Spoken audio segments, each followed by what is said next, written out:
Good evening, everyone, and welcome to the Meet the Candidates event for the City of Saratoga Springs Mayor.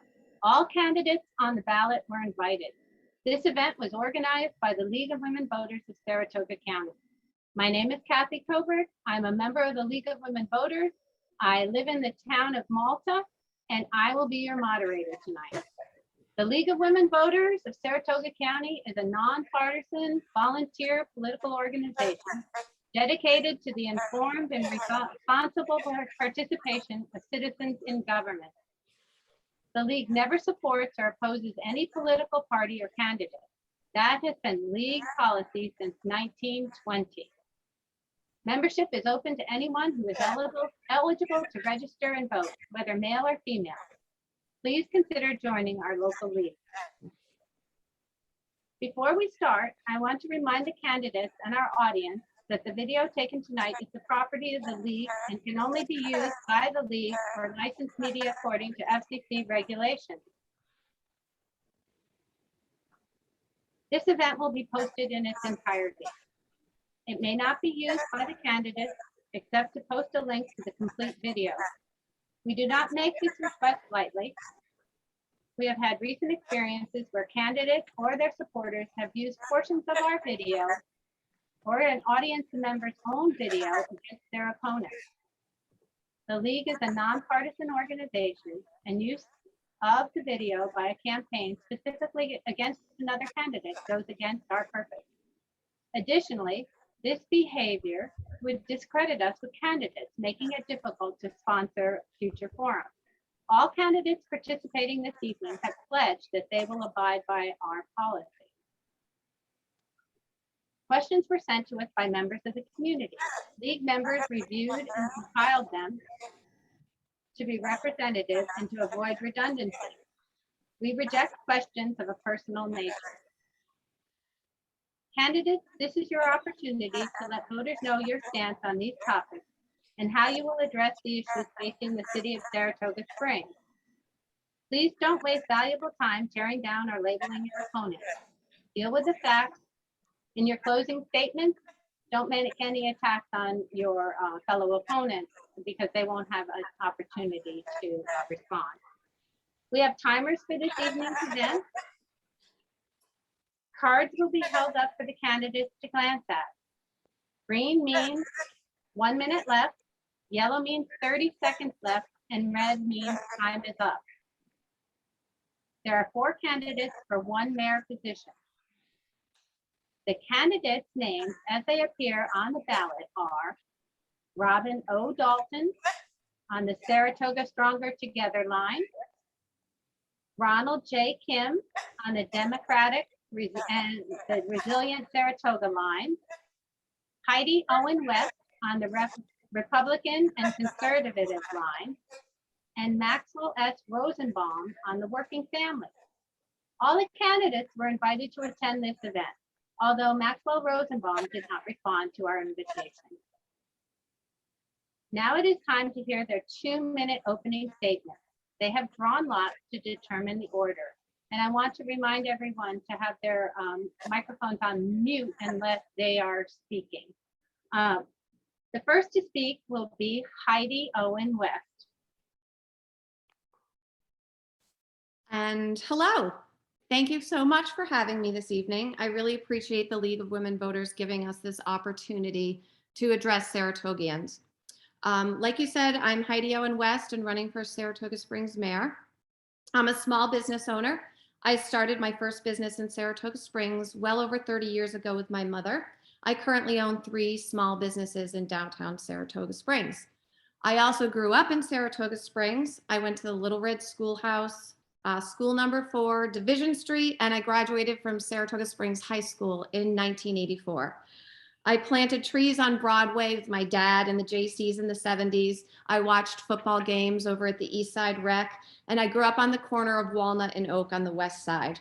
My first job was at SPAC until I graduated from college. I went to SUNY schools, but I moved back to Saratoga Springs to raise my family here. I have 2 boys who are grown, but also graduated from Saratoga Springs High School. I spent much of my adult life giving back to the community that I love. I've served on many not-for-profit boards, including currently the Downtown Business Association, Gateway House of Peace, which is a community hospice house. I've also served on the Saratoga Independent School Board. I decided to run for office to try and bring a private sector mindset to City Hall. I think we need somebody with all the skin in the game. Someone knows what it's like to have to make a living every single day in downtown Saratoga Springs and to work really hard to create successful businesses.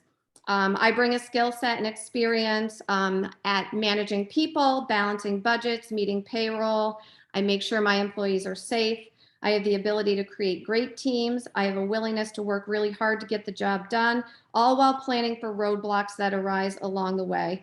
I think we need someone who knows what it's like to pour their heart and soul into the community that they love. Thank you. Okay, Ron, it's your turn. Good evening. My name is Ron Kim, and I'm running to be the next mayor of Saratoga Springs on the Democratic and Independent Resilient Saratoga lines. First, I want to thank the League for hosting this debate. Saratogians deserve to hear what their elected officials will do if they take office, and this is the perfect place to do that. I'm running because I'm the best qualified candidate, and I'll bring that experience to bear at a critical time of division and distrust in our city. I've got 10 years of experience on the zoning board, 4 years of experience as the Commissioner of Public Safety, and almost 30 years as an attorney standing up for regular people in the courts who were losing their homes to a big bank or their job due to illegal workplace discrimination. My priorities as your next mayor will be infrastructure repair, build the East Side Fire Station, and propose a plan to cost effectively staff and equip it, preserve the city's greenbelt and implement complete streets, and make sure our public safety needs are fully funded while also ensuring that equal justice is available to all of us. Saratoga needs a leader that'll listen to Saratogians, rebuild trust, protect our local democracy, and make sure that we have a safe, vibrant city that works for everyone, not just a select few. And I'm that leader. Thank you. Okay, thank you very much. Robin, time for your opening statement. Thank you so much to the League of Women Voters for hosting this candidate forum, and thank you to Ron and Heidi for participating. I believe we are one city and we have one future.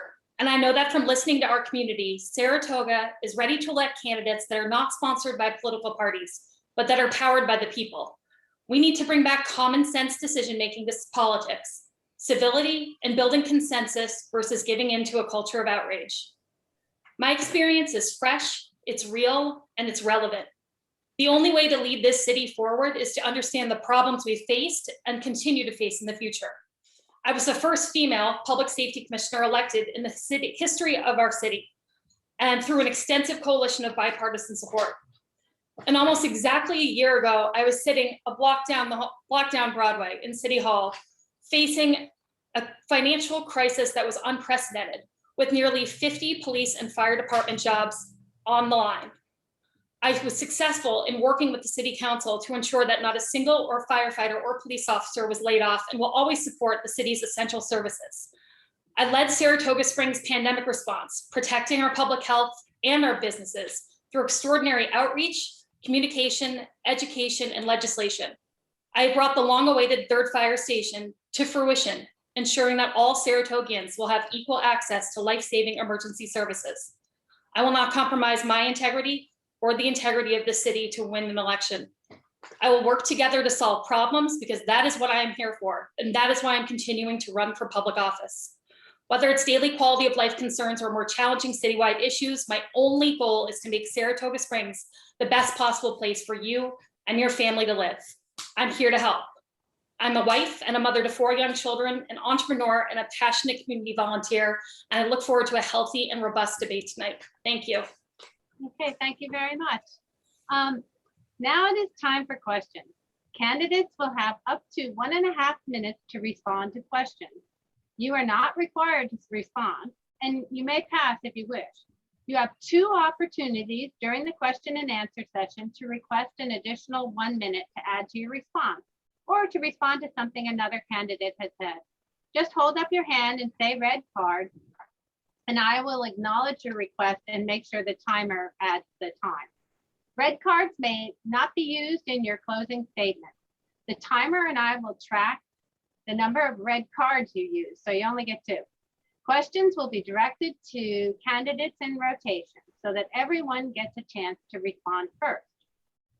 Okay, so our first question is going to go to Heidi, and it is, and everyone else will get a question and an opportunity to answer that question after her. How do you plan to communicate and work with all Saratoga Springs residents? Can you describe some of the issues facing different parts of our city?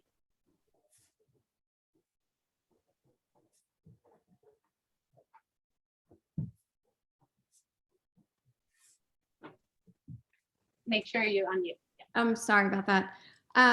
Could you just repeat the question? I just want to make sure I have it's all the parts. How do Okay. I plan to How do you communicate? plan to communicate and work with all Saratoga Springs residents?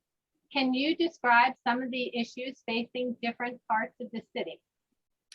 So we have plenty of issues facing the city. Most importantly, at the moment, I believe we have a public safety issue. It's my goal and one of my strengths to collaborate and work with all members of the city. I think we need to listen and hear and bring everyone to the table, all the stakeholders, create dialogue and make sure that we can begin conversations without attacking, because once the attacking begins, I feel like the dialogue ends.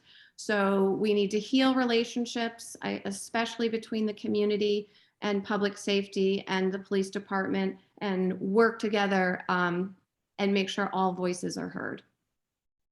Okay, thank you very much. Ron, it's your turn.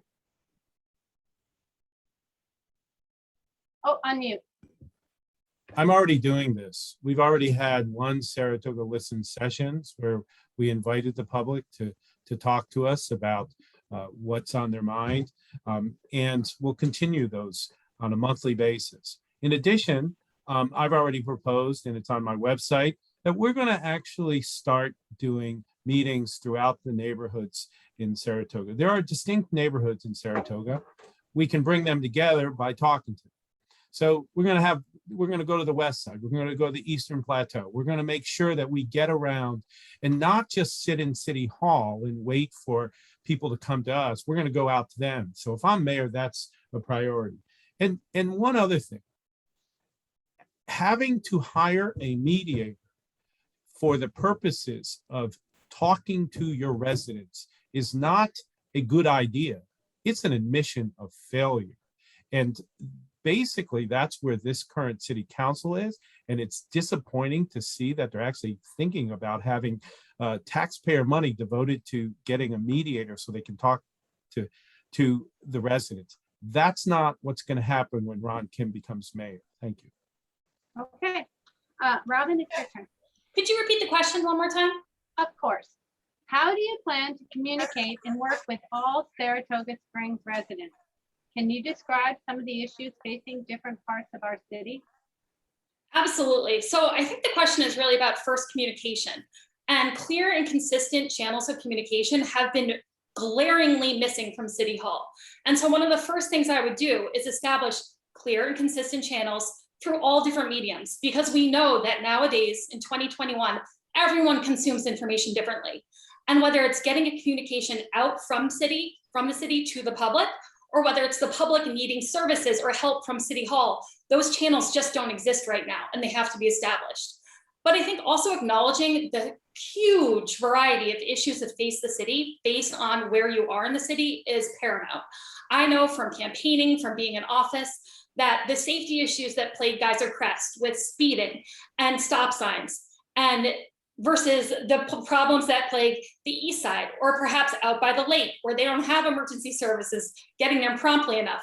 All these different neighborhoods have completely different and unique challenges, and getting out into the neighborhoods and talking to people and walking the walk is really the only way to understand them and come up with individual solutions for individual pockets of people or neighborhoods, whether it is parking, whether it is mediation on any subject. There's not a one size fits all solution for nearly anything in Saratoga Springs. We're a unique city and we need unique solutions.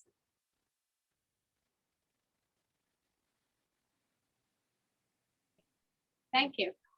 The next question is going to go to Ron first. The city has identified a need for affordable housing.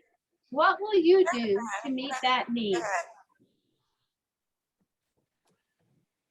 So one of the keys to getting affordable housing in our city is to invite the right developers into our city to offer projects. There are many developers who work on this issue and specialize on it. And we need to attract those developers to our city to address affordable housing, and we can do it. We shouldn't be doing the same old on affordable housing, because just like anything that, people develop a specialty, and there are several firms throughout the country that have developed this specialty. We need to attract them. And by the way, they're going to love to come to the city to do that. And we're also going to team up with the Democratic administration, President Biden, and look for federal funds for this. And I'm uniquely suited to do that as the Democratic nominee, to get those kinds of funds from our federal government so that we can actually do these projects. So I'm really looking forward to finally addressing the affordability crisis in Saratoga Springs, and I'll do it from day one. Before we go on, we're getting some kind of noise from somewhere, and I don't know whose microphone it is. Perhaps Robin, yours isn't. There's some kind of background noise when people are talking. I don't know where it's coming from, but it is your turn to answer that question. Okay, sorry, I turned my microphone off to see if that helped with the background noise. So I agree with Ron that we have to work with the right developers to attract affordable housing. And I think we also have to clarify for Saratoga what affordable housing is versus what is inexpensive for this market. There's a huge difference, and I often think that sometimes that is overlooked. Secondly, right now we have a massive piece of legislation in front of the City Council called the Unified Development Ordinance. And it maps out literally what this city will look like for decades and centuries to come, by taking all of our zoning and land use information and condensing it into one document. And I think there's one issue that's really been overlooked in that document. It's something I brought up and I'll bring up again, and that's the issue of inclusionary zoning. So now inclusionary zoning would mandate that a percentage of any new development be set aside to be affordable or workforce housing. And I think that's something that Saratoga would really benefit from. So that would be my response to your answer on affordable housing.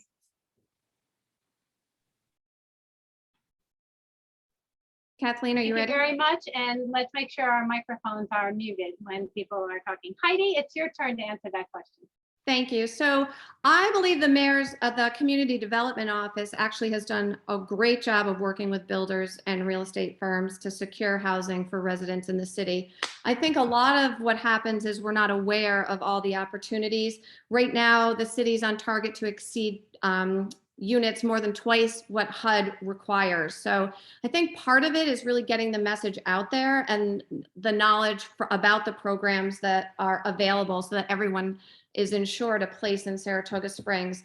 I also know that currently Jefferson and Vanderbilt Terrace are being revamped. Units are being added, as is Stonequist.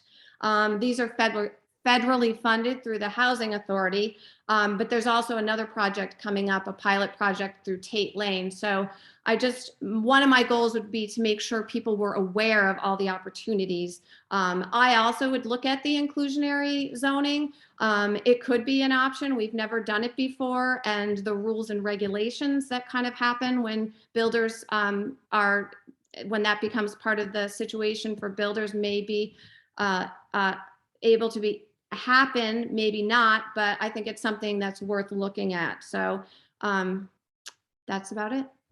Okay, thank you very much. Would you like to use your red card, Ron? Yes, I would. Thank you. So I've knocked on a lot of doors in Saratoga Springs since I declared my candidacy, and I don't hear anyone saying we've got enough affordable housing.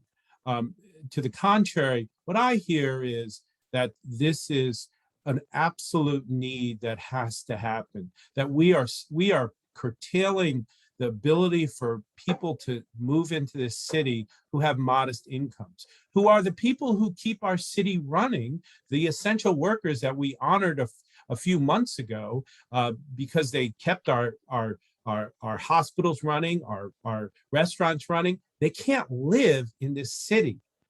There's not enough affordable housing, and that's something that I will make sure we do. And I just am a little bit astonished to hear that there's some belief that we do have enough. Okay, I saw Robin raise her hand. She's going to use, and then Heidi, you'll get to use your red card. So Robin, go ahead with your red card. Thank you. I actually am also really shocked to hear that any mayoral candidate would think that it's just people that are unaware of the fact that there's an opportunity to live here in a way that works with their income, especially a lower income family or individual. It insults residents to say that we're just not aware of all this low income or affordable housing. So I just wanted to point out, it is a huge priority of mine to make sure that when my children, for example, graduate college, they can come back here and live and work in the city in which they were raised. And that means creating more workforce and affordable housing. And it does not exist right now. We have done a tremendous job, but there are not affordable vacant apartments and houses sitting all around the city unfilled because people are just not aware. That's just simply not true. Okay, Heidi, we're going to give Heidi an opportunity to use her red card. Are you ready, Kathy? Okay, Heidi. So I didn't say that there was enough affordable housing. I said I would start by making sure people were aware of what we have, what's in the pipeline, and what's coming down the pipeline. I just wanted to be sure that people understood that we were at twice the limit of the HUD requirement, so that we are doing a great job, but we can always do better. I did not say there was enough. Thank you. Okay. All right. Remember, we're all going to keep this civil. This is the fourth question, and it is going to be, no, this is the third question, and it's going to go to Robin first. What strategies would you employ to deal with the growing issue of homelessness downtown? So first, I think there's a real educational component of understanding the difference between someone who's homeless versus someone who's a vagrant. So that would be number one. But I have worked extensively with Shelters of Saratoga to address this issue of our most vulnerable population in Saratoga Springs and reach out to those who need housing in every possible way. But I think the key to the success of any good outreach and fulfilling the mission of getting homeless people the services and housing that they need is to establish a year-round drop-in shelter that where people can go and have not just shelter and not just when it's wintertime, but all year round, can go, drop in, and have access to services that they might need all in one centralized hub. And I'm delighted to know that this is actually in process right now. And we are very close to being able to have a permanent year-round drop-in shelter with the generosity of stakeholders in our community and concerned individuals in our community. So I am awaiting that announcement, and through the mayor's office, I will lead that mission forward and make sure that we are doing our very best to serve our most vulnerable population. It's one of the things that I am most passionate about as a Saratogian, as a mother, as a human being. Okay, thank you. Heidi, it's your turn. Remember to mute.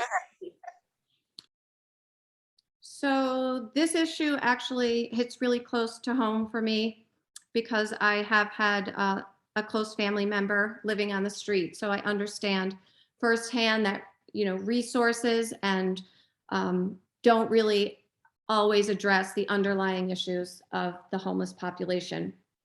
I actually have done a lot of research and served on committees around the homeless situation, the unhoused population. My 3 top priorities would be to continue funding the community outreach court, which is now the homeless court. We're starting to see a lot of success with the homeless court. And what happens are participants work with a homeless court coordinator to receive services for nonviolent offenses. And these services can address the underlying issues of homelessness. The court actually did a report and they've seen quite a bit of success. So they were partially funded through the CARES Act, but that will run out. So that is going to be a priority for me.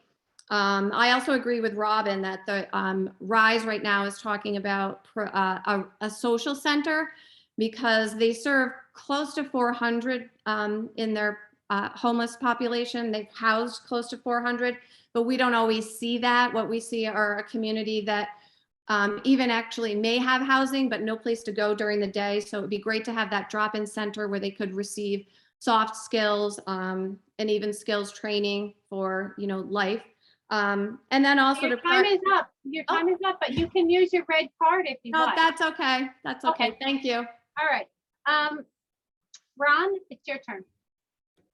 So I'm glad to hear that there will be a drop-in facility, because that would be the first thing that we need to do as a city, is have a place where these individuals can go, and that's one of the biggest issues.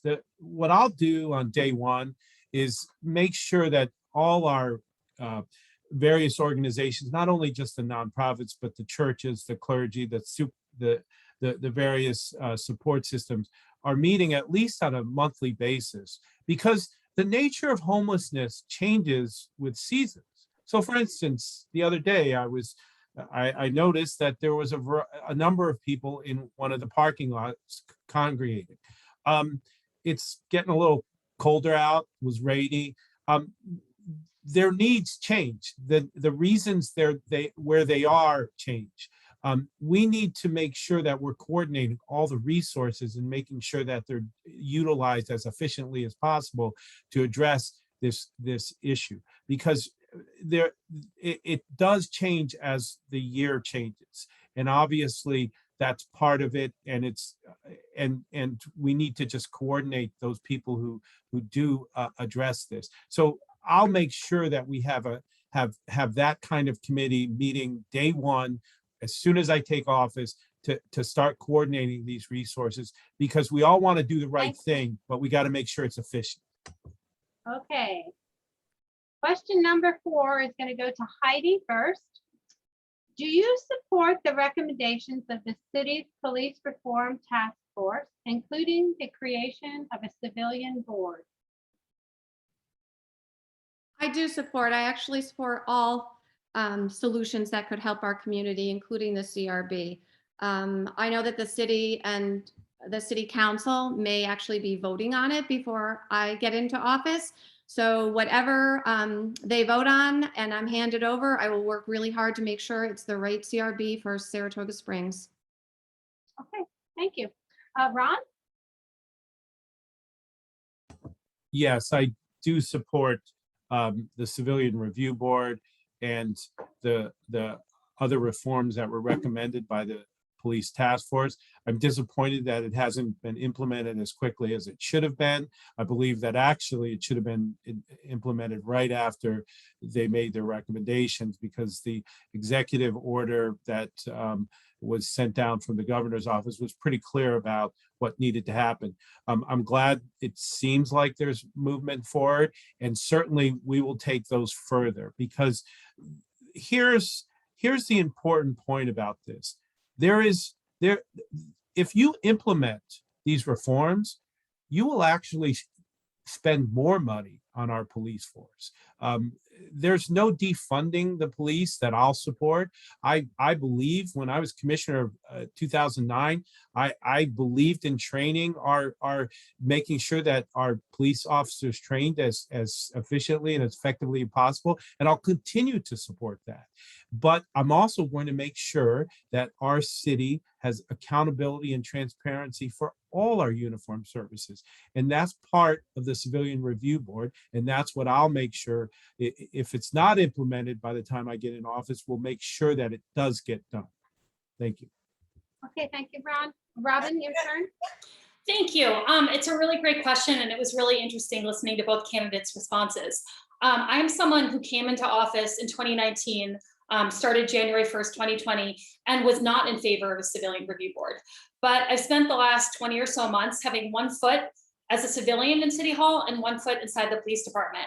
And now, many months later, I have actually come to not just support the idea of a civilian review board, but I've been working extensively with Jason Golub, who was appointed by our current mayor after we finished our community collaborative back in March and voted to implement all 50 items that they had suggested. I've been working closely with Jason to develop a civilian review board, not rushing it, but making sure that it is just right for our community, that it does right for our police, and it does right for the people who have concerns, that it builds in another layer of accountability and trust, just like body cameras did when we adopted them 8 years ago. So I'm not sure when this is going to air, but I'm excited to have this on my agenda tomorrow, Tuesday, October 5th, to codify it into our city charter and establish our very first civilian review board here in Saratoga Springs. Okay, thank you very much. I think it's going to air tomorrow. Okay, make sure you mute. Ron, this question is going to go to you first. Many people think that the quality of life in Saratoga Springs is its identification as a city in the country. Do you support the continued protection of the green belt and future plans to connect trails and bike paths? So I do. When I was commissioner in 2005, I supported with then Mayor Valerie Keene the first retention of a consultant to give us recommendations on a complete streets.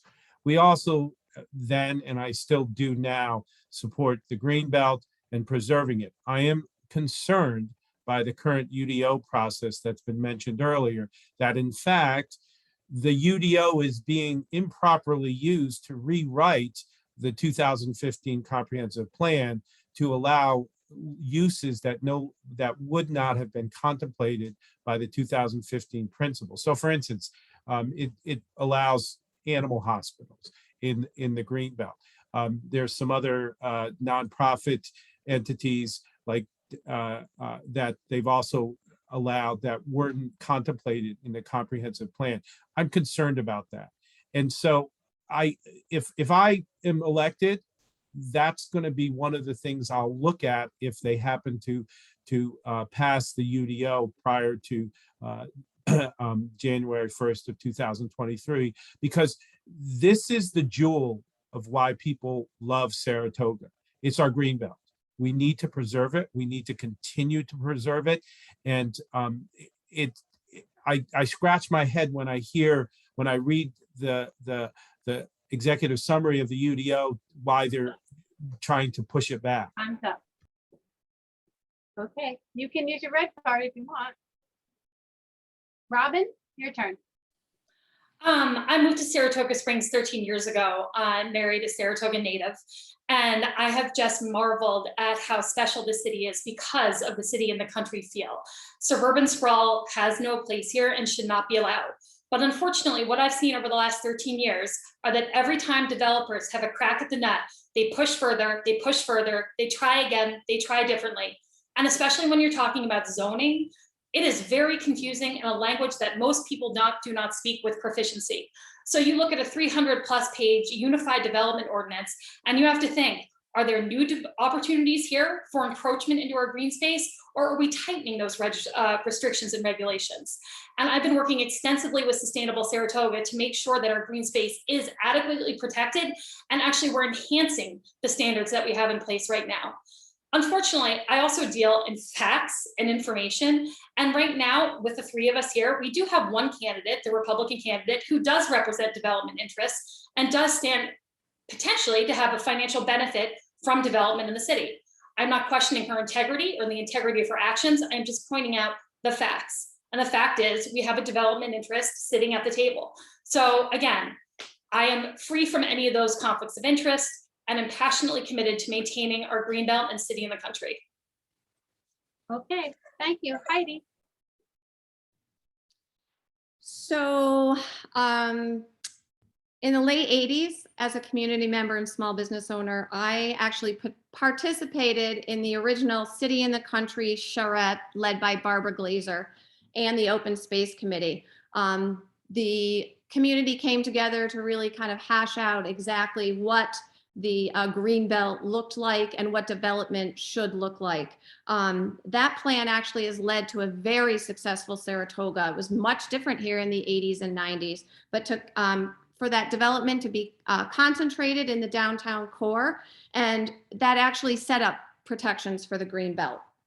I actually spent a lot of time with Ed Linder of Bike-A-Toga trying to figure out our next plans. I spend most of my days on the trails, in the park, riding my bike into town, riding my bike all over town. I am a huge proponent of living and being outside. I just have always been that way. So as far as development goes, again, we know what the successful equation is, and we can keep it there. I will speak directly to Robin's comment.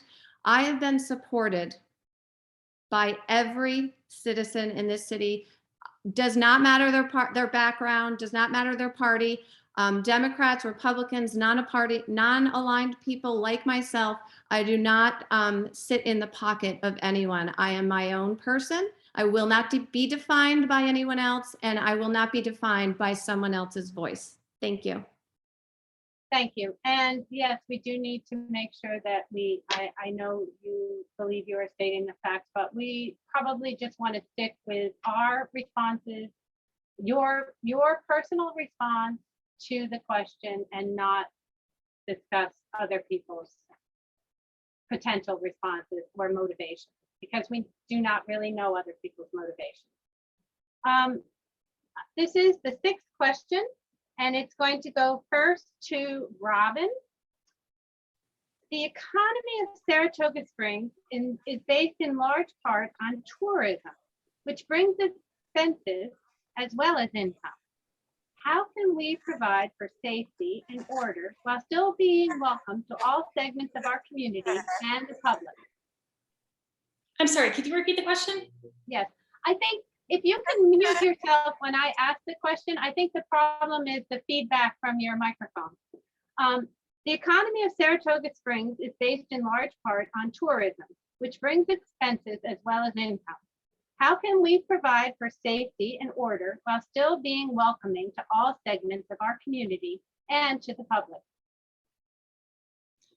So yes, the last year and a half dealing with COVID-19, I think has put into perspective more than ever in our history how tourist-based we are in terms of this city's financial health. And so it's put really into focus a lot of issues that I think we need to confront as a community. And that's creating opportunities for businesses to flourish here that aren't necessarily tied to the track or tied to our tourist season, but really looking at different and unique opportunities for tech, for resiliency, for green space, all different areas where we might be able to attract different businesses and create opportunities for our tax base. But I also think we have to get a little more granular, and we have to start looking at things like Airbnb. What has Airbnb done for our city? They've created pockets in residential neighborhoods where you can buy a house, not having lived here, not living in the house yourself, and rent it out year round as a hotel, but not be charged any occupancy tax on that.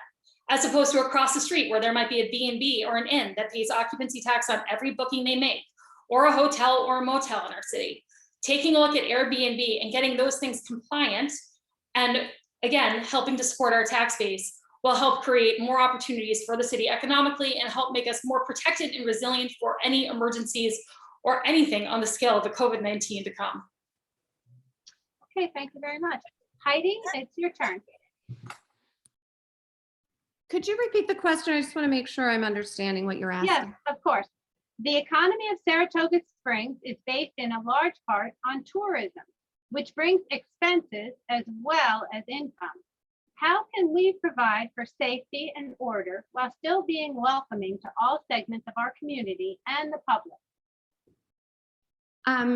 So obviously, as a small business owner, as I look back on 2020, I realized that, you know, we really need to concentrate and bolster SPAC, NYRA, all these things that make our area so unique. We need to make sure that they don't suffer and they don't slip away. That being said, SPAC, NYRA also bring large crowds. So as I look back on NYRA's record handle over this last summer, I wonder if we can renegotiate some sort of dollar amount so that they can pitch in more and help us with keeping crowds down and safety as well. I also look at SPAC and the large concerts that come there and think the same thing. How can we work together to make sure when these large crowds come into our town and we have to try and deal with them, how can those entities help us along the way? Okay. I know Robin wants to use her red card, but can I let Ron answer first and then I'll go to you? Okay. All right. Thank you. Ron? So first, this question illustrates why we have to have workforce housing and affordable housing, because we are an economy that's based on tourism, and tourists use a lot of resources. They need waitresses, bartenders, all sorts of support, and those people can't live here. And that's what kind of mayor I'll be, is to make sure that we make a place for those people, because they're the ones that so much of our economy is based on, yet they're excluded in effect by the failure of our affordable housing. So that is one of the things I'll do. Now, how do we balance the costs of some of the needs with essentially the benefits? I think we have to look to some of the people that are consuming these resources. So should we be looking at perhaps a fee for some of the uses late at night where we have to staff police officers? Certainly. How's that constructed? Well, that's the kind of mayor I'll be. I'll go out and talk to the business leaders, and we'll try to come up with a formula that maybe makes sense, because not every bar owner down there is necessarily absorbing all the public safety uses, but there are some. You're done, but you can use your red card if you No, that's okay. Okay. Robin's going to use her second red card. Yes, so I apologize because I caught the financial beginning of that question, but I didn't catch the public safety part at the end. So I just wanted to say a couple of things. Right now, before the city, I have a budget proposal in that would establish a community engagement department within our police department that would work from September through June, that would engage in community policing in a way that I have heard our community ask for and need so desperately. Then during the track season and our busy summer months, they would be able to be put on patrol later at night throughout the day so that we can bolster our police force downtown when we do bring in these large crowds. Additionally, the city council this summer passed a resolution asking the county to take up a 2 a.m. closing time for our bars. Right now, our bars close at 4 a.m. We are one of 2 counties in the state that has a 4 a.m. closing time. And it is incumbent upon our county board of supervisors to push forward the resolution that our city has sought to shut down our bars at 2 a.m. and cut out all that violent crime that happens from the hours of 2 a.m. to 4 a.m. Lastly, we need to take VLT money that we get every year through the state, take it out of our operating budget and put it into a separate line item. Okay, thank you. Thank you. All right, we're moving on. And Heidi, you're going to get to answer this question first. What is needed to continue to help our local small businesses survive? That's perfect for you. Oh, that's an easy one. So one of the things, as I serve on the DBA, I get to hear the voice of all the small business owners. And I do spend a lot of time in town almost every day, at least 8 hours a day. So we talk a lot. Some of the things that would help would be, especially as I hear new business owners come in, they rely on me for kind of navigating City Hall and what needs to happen. But I do hear a lot of frustration with being bounced around from department to department, or not understanding sign ordinance or laws and putting expensive, signs up that really then they get their hands slapped for, they can't keep in. So I think one of the things is to start, maybe have a liaison so that small businesses can navigate City Hall and all the rules and regulations, so they don't spend time and money trying to get something done that is just difficult.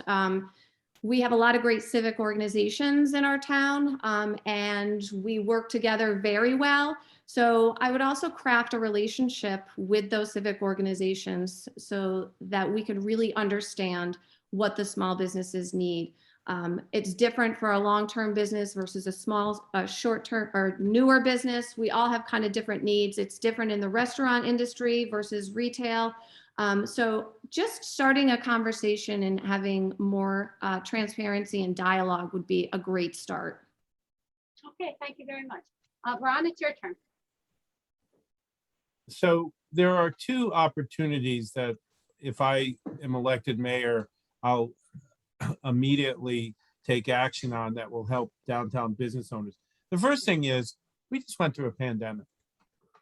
There is some learning there that we need to codify as both a city and as a business and as residents to understand how we deal with the next problem. Nobody wants it, but we need to be prepared.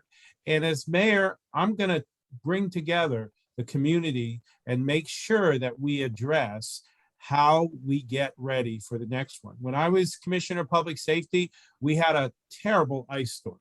We had people's power was out for weeks in the middle of February. And we were ready for that because we had an emergency plan. We'll have one for the pandemic. Second thing, if Biden's bill passes, and we believe it still will, and maybe in a different form, there is going to be substantial monies available for infrastructure repair. I want to work with the business community to find out what are our priorities. We should be having that conversation today because that money needs to be financed. It needs to have projects designed for it. And so those discussions need to happen today to find out what are the business priorities, what are our residential priorities, and I'll do that as mayor. Thank you. Okay. Robin? Okay, just so to reconfirm the question, it's about how to best support small businesses? Yes. Okay, so I think what's important to identify are helping the businesses that exist currently versus helping bring new businesses into the city. So first of all, when you think about supporting local businesses, that doesn't always look the way, for example, Heidi West describes it. That doesn't always mean a brick and mortar store in the middle of Broadway where you can simply open your door and hope that tourists come in to start making money. We have a lot of other businesses that exist in this city. They just don't exist in such a visible way. So I think first acknowledging that is important. Then we also have multiple organizations like the DBA, the Chamber of Commerce, Discover Saratoga. All of these organizations are here to support and help and nurture local business by bringing people here, customers here. But we need someone in City Hall who can kind of navigate that and be the central hub of communication to work with the city and how they're doing their messaging and how they're doing their outreach, as well as how they're communicating the challenges that our business owners are having at present. And also to Ron Kim's point, I think doing a full postmortem of the COVID-19 pandemic and how it's affected every aspect of life here in Saratoga Springs is vital. But I'm just not sure how you do that if you haven't actually been in this seat, walking the walk, and were the one who lived that in the city for the city. And so I'm in a position to do that as well. In addition, I also agree though with Heidi that if you're a new business owner coming here and understanding our rules and regulations and how you can open up what, paperwork you need from City Hall, that process is extraordinarily challenging. And again, I think this coordinator in the city could be helpful to usher people through that process. Okay, we're gonna move on unless, Heidi, did you want to use your red card on this? No. Okay, Ron, you're gonna get to answer this question first. Saratoga Springs is an economically thriving city with a growing population. This has resulted in heavy traffic along West Avenue, Broadway, and a Route 50 leading to the Northway. How can we better manage traffic? First and foremost, we got to get rid of the trucks on Broadway. We have had this problem for many years. There's two solutions that I'm going to propose. The first is, when I was Commissioner of Public Safety, we had a special traffic division that basically made sure that the trucks that traveled through our city streets, who usually were using the cutoff between Amsterdam and going up to Canada and back, are not violating our laws, not making sure they're proper weights. There's all sorts of regulations. We need to reinstitute that. When I was Commissioner of Public Safety, we raised about $300,000 on that unit alone. and it helped to reduce the truck traffic. It is become unbearable. The second thing is, this is one of those areas where we ought to talk to the residents, et cetera, the businesses, but there's an opportunity here. With infrastructure funds from the federal government, we need to look at a truck bypass once and for all. That will reduce the amount of trucks going through our city. This is not just an issue of aesthetics. It's not safe to have these 54-foot trucks plying through our streets. It hasn't been, and we need a solution, and I'll get that solution. Thank you. Okay, Robin? Sure. So that's a great question. So somewhere between 2009, which I believe is when Ron Kim left office, and when layoffs were happening in the police and fire department, and 2019, our traffic division was dissolved entirely. So I also, as a resident and a mom, have noticed the truck traffic in terms of just the inconvenience and noise if you're trying to eat outside, but also the huge safety concerns that it poses. And so I investigated in our police department, how are we going to handle this? Can we ticket people? Can we inspect people? Well, it turns out no one is now certified to do that in our police department. And so we've reached out to the Department of Transportation, to the state DOT, to see if they'll come in and work with us to train some of our officers so they can be certified to start ticketing and inspecting as a first step in dealing with this problem.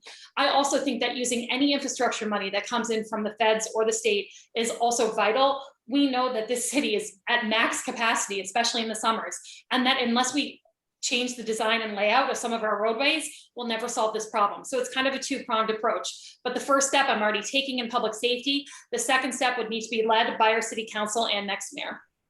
Okay, thank you very much. Heidi, you get the last word on this one.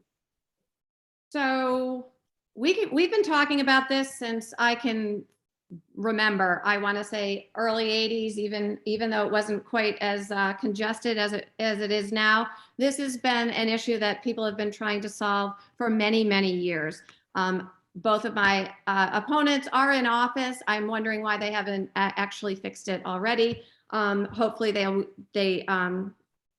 anyway, when I go back to thinking about it, I served on the Complete Streets Committee, and we had talked at one point about trucks, and we were really looking at assessing how many trucks are coming through the city. But one of the biggest issues is the amount of businesses and how it's grown, and the amount of trucks that have to come into town day in and day out to service the businesses.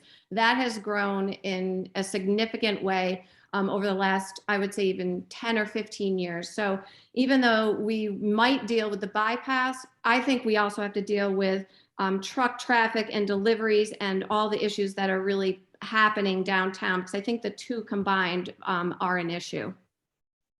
Okay, thank you. This question goes to Robin first. If elected mayor, how do you plan to run city council meetings? And how can you ensure that the public feels welcome at those meetings?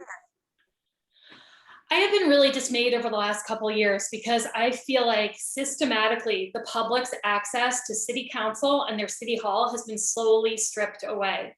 And the COVID-19 pandemic made things that much worse. And so right now I feel like we have a public that's afraid to walk into their city hall, doesn't know if it's open for them, doesn't know that, for example, my door is open Monday through Friday, 9 through 5. You don't need any special appointment to walk in. You can come in anytime with a question or concern. You don't need to wait for our twice monthly city council meetings on the first and third Tuesday of the month to come in and articulate a concern. You can come in anytime. The doors of City Hall are open and welcome to all. But that message has been completely lost in the leadership of our mayor and how she's chosen to run our city council meetings. You as a public servant cannot try to shut down city council meetings, shut the door, limit the participation simply because you do not want to be on the receiving end of negative comments and feedback. Accepting what people have to say to you, whether it's positive, negative, or otherwise, is the job of being a public servant. So I will do everything in my power to make sure people know that City Hall is open, welcome to all. City council meetings are open and welcome to all, and you can come in and express yourself, ask for help, whatever it may be. We are here for you. That is what city government and being a public servant is all about. Okay, thank you. Heidi, it's your turn. I had the thought of actually looking at having separate meetings, perhaps quarterly or monthly, where we took topics on and city council was open for a longer period of time and possibly a give and take between the community and city council. I thought that if we offered more time for certain topics, especially as topics that are heated or topics that require more time, that could give the community time to talk to us. We also have to work to get the work done during the city council meetings. So I understand open meeting laws and we need to keep working there, but I think more of a voice rather than less of a voice for our community. Okay, thank you. Ron? So we have to rebuild the trust between our city council and our residents. That's what's shattered. And I'll do that as mayor. I'm glad to hear Heidi likes my idea of Saratoga Listens, because I've already started that.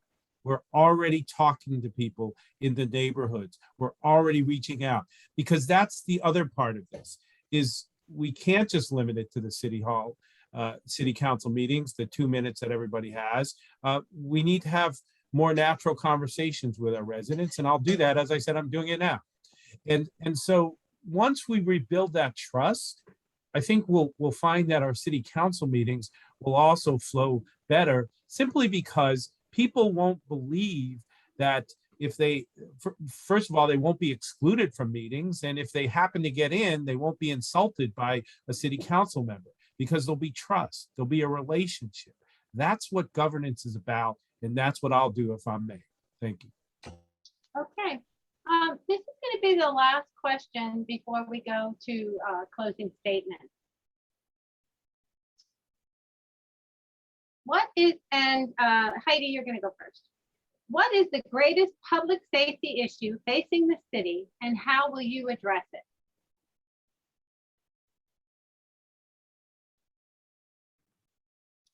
So for me, one of the biggest concerns has been issues that have happened down on Caroline Street late night.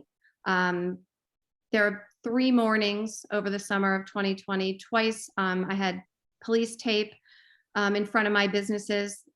At one point there was a woman, I'm sorry, I don't know if it was a woman or a man, but they were bleeding out in my vestibule. I went downtown.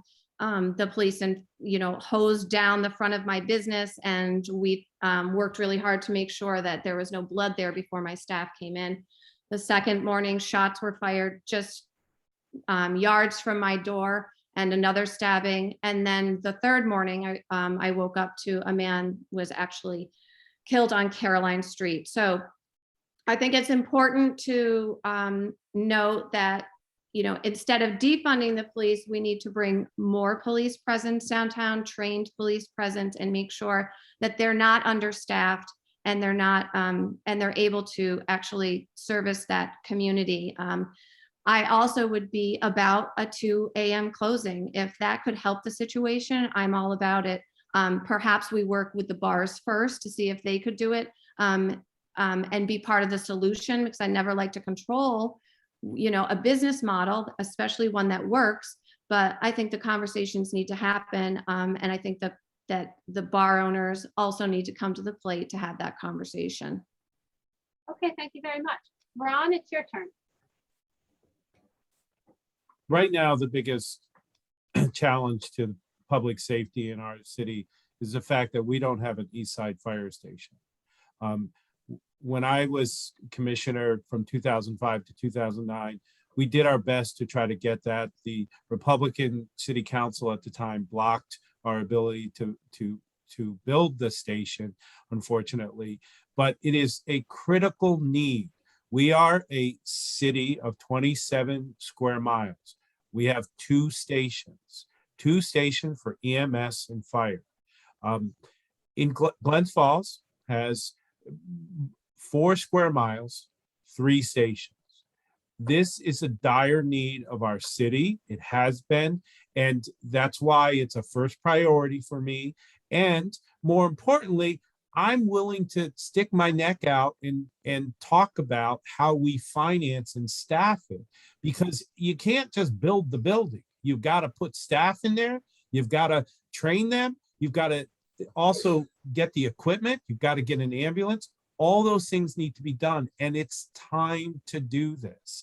So while I certainly will be a mayor that makes sure that we're safe everywhere, that is priority number one. It's been too long. It needs to happen, and if I'm mayor, we'll get it done. Okay, thank you very much, Ron. Robin. So I think both Ron and Heidi bring up really valid and important points.